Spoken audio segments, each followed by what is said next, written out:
Let's just now rope in Dr. Honorable Babu Owino, who is the Embakasi East Member of Parliament. Good morning. You sit in the Budget and Appropriations Committee. And this morning, we're actually talking on, or rather focusing on the debt monster. Maybe give us your 2 cents on this issue. Thank you very much, Mr. Chacha. First of all, good morning to my comrades, my colleagues, Honorable Peter Masara, who is an Azimio diehard, and my great friend, Honorable Ikana. Number one, I would like to state that historically and in economics, there is no problem of having a debt. There was a great Italian economist, Italian-American economist called Franco Modigliani, who came up with what we call the theories of consumption, the full life cycle hypothesis in the 1950s. And it stated clearly that you can save, an individual can save money during their early years to pay their later years.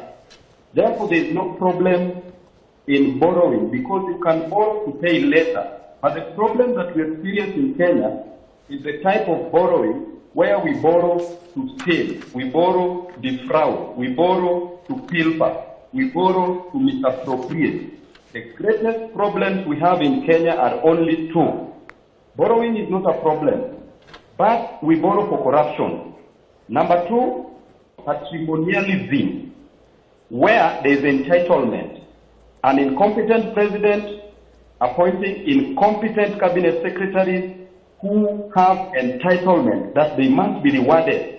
So borrowing for those two purposes has killed our economy. So that is concerning our borrowing. The problem in Kenya again is that the type of a president that we have is becoming an autocratic president where even laws are not going to be followed. So I think that Kenya as a nation, we are headed in totally a wrong direction, Mr. Chacha. Dr. Babu, we have a challenge of the weakening Kenya shilling. Already the debt has ballooned by 700 billion in the last 1 year when President William Ruto is actually serving. And he has come out, stating categorically that it is now giving him sleepless nights. Rather than lamenting, what should we expect from the head of state? I think the head of state, we should never expect blood from guavas, because the head of state as a member of parliament in Sugoi did nothing, as a cabinet secretary for higher education did nothing, as a cabinet secretary for agriculture did nothing, and therefore Kenyans should expect nothing from President Ruto. We should never expect blood from guavas. And now, all this borrowing that took place during Uhuru's tenure, the deputy president then, the president now, the deputy president then, was part of the decision making. You find that our public debt is around 10.5 trillion as at the moment, out of which 4.8 trillion is internal domestic debt and 5.7 trillion is the external debt. And within a period of 1 year, the president has already borrowed close to around 1 trillion Kenya shillings. Where has this money gone? And why is he crying for? We have accusations of corruption where his name was allegedly called in so many scandals, and now things are catching up with it. And Dr. Babu, on the domestic debt, there is a maturity of 375 billion Kenya shillings that the government is now seeking actually to redeem a rollover.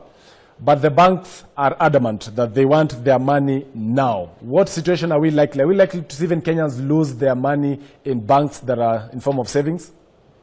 We are killing investment in our nation. We are killing the economy of our nation because we are borrowing and we don't want to pay. Borrowing arrogantly with an intention that you will not pay. So why should you borrow and cripple the financial institutions which are helping us in the growth of our economy? So I'm in support of the financial institutions not to allow, not to issue money, further money to the government of Kenya because they will not pay. Finally, Dr. Babu, are we likely to see the country defaulting some of the loans that we are obligated to service?